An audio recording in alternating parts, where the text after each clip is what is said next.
Hi there. I want to begin today's lesson with a little bit of a review first to build up a scenario kind of for you to understand. What I've been trying to build towards is helping anybody who wants to educate children or is in need of educating children to understand that there are various factors involved in how we approach that task. What we know now, we know because of work that's been done over the last 100 years in how people learn, how we come to learn anything, and what it takes emotionally, physically, psychologically, and all that stuff to be able to learn something. There was a time when we didn't consider that. We thought all we had to do was put kids in desks, put a teacher in front of them, and the teacher would fill up their heads with knowledge. But we now know, especially now because of all the work that's being done on artificial intelligence and machine learning, contributing to that, we now know that it's a long process. First of all, we now know because Jean Piaget, a Swiss, talked in the 30s in the last century about how learning required thinking to go from concrete to abstract. That concepts were built up by manipulating the environment. Piaget taught us that learning was experiential. We came to understand the world because we experienced it. We manipulated the things in our world. We didn't just read, we had to manipulate them. So Piaget teaches us that knowledge is constructed individually in the mind of each learner through experiences. Then Vygotsky took Piaget's work and moved it one step further. And he said any learning takes place because there's a gap in conceptual development. And we scaffold our learning on top of what we already know. Learning happens best when that gap, that zone of proximal development, is fairly narrow. If it's not at all existing, then the child is bored or the learner is bored. If it's too wide, if what's expected of the learner is too wide or too much of a gap, then the learner is frustrated, and so learning is hindered that way. So the zone of proximal development is that distance between where the comfort level is of the learner and where you want the learner to go. And so Vygotsky said, we experience for sure, but we learn because what we're experiencing takes us from one plateau to another without having to reach too high. Gardner, among others, in the latter part of the 20th century, talked about how every learner has a variety of different skills and learning approaches to learning. Some children learn best because they read and they're given a chance to think. Other children learn because they manipulate things. They learn best by manipulating. Other children learn best when they have to create something and they use their hands and they create something, and in that creation process they breach the gap in the zone of proximal development. Gardner talked about multiple intelligences. His work was in opposition to the IQ movement, that every child had a level of IQ, intelligence quotient, and that was it. But Gardner explained that there are multiple intelligences, and somebody who's very musical, for instance, might not do well on an IQ test, because IQ tests are aimed at people that have a great deal of knowledge. Now, the next thing to think about is the challenges to the brain and the thinking process, because breaching that zone of proximal development for some children requires more intervention from the side. Somebody who leads the learner in a certain direction. Nobody expects the learner to be able to do it all on his or her own. We all need guides. We all need teachers.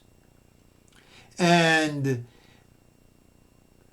Reuven Feuerstein, in the latter part of the 20th century, pointed out that in the vast majority of learning environments, it is the teacher. Whether that teacher is a boss who's training an apprentice, or a professor who's guiding the learning of higher education, or a doctor on rounds, or a teacher in the classroom for kindergarten, grade 3, grade 6, grade 9, whatever.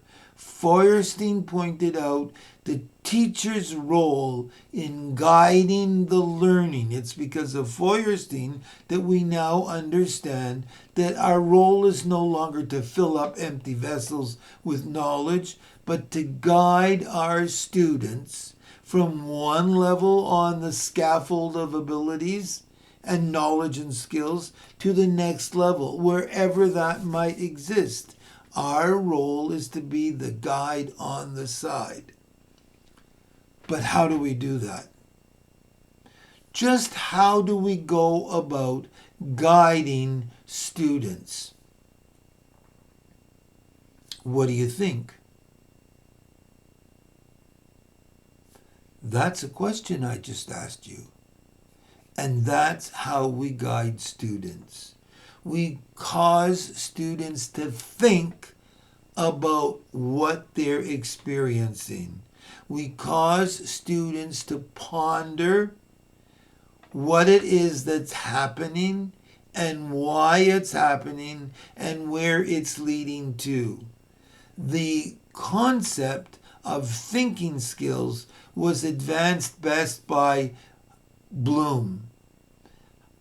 Howard Bloom pointed out that we have to guide our students through lower order thinking skills to higher order thinking skills. The lower order thinking skills are usually, unfortunately, as far as we get with students in the classroom. And that's why learning is never deep. And that's why students need constant reinforcement.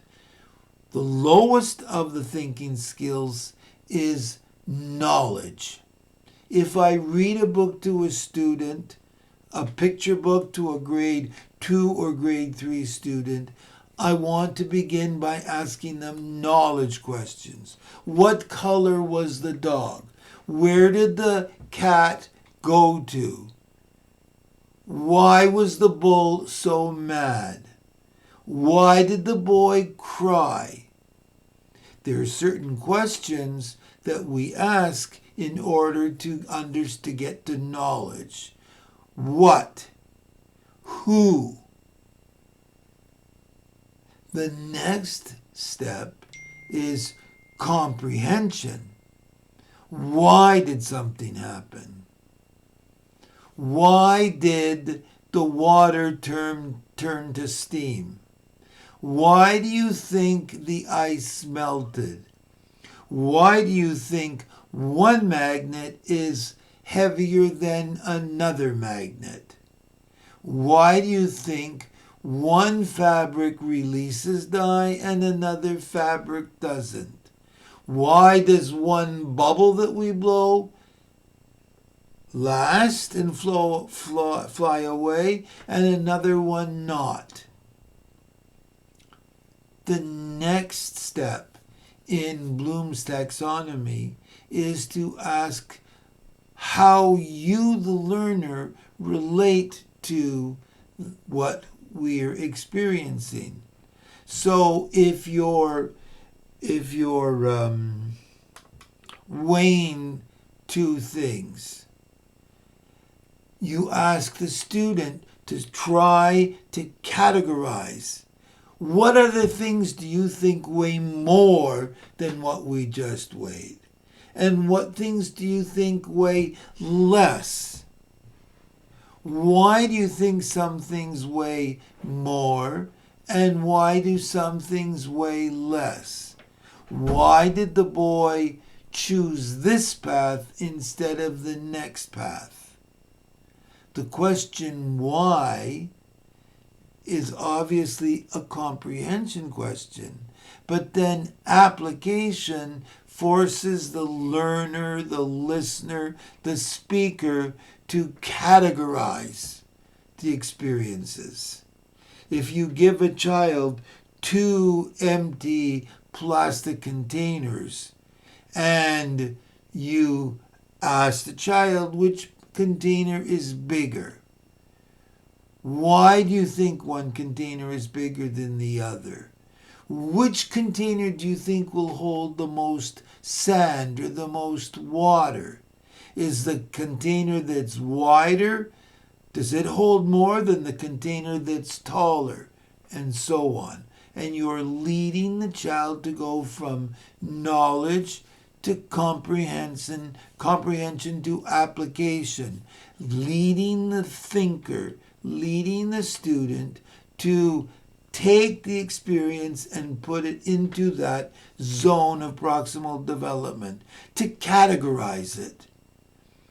Is this button bigger than another button? Is this red the same as that button's color or a different red? So they begin to categorize their experiences. Those are the lower order thinking skills. And next day, we'll talk about the higher order thinking skills. But remember, first of all, we begin with the experience. Then we begin with the understanding of the experience and putting it into making sure the experiences are neither too challenging or too easy. And then we consider how best to help a child learn a particular concept. And then we guide that child to take the experiences and apply it to what they already know. Onwards next day with the higher order thinking skills.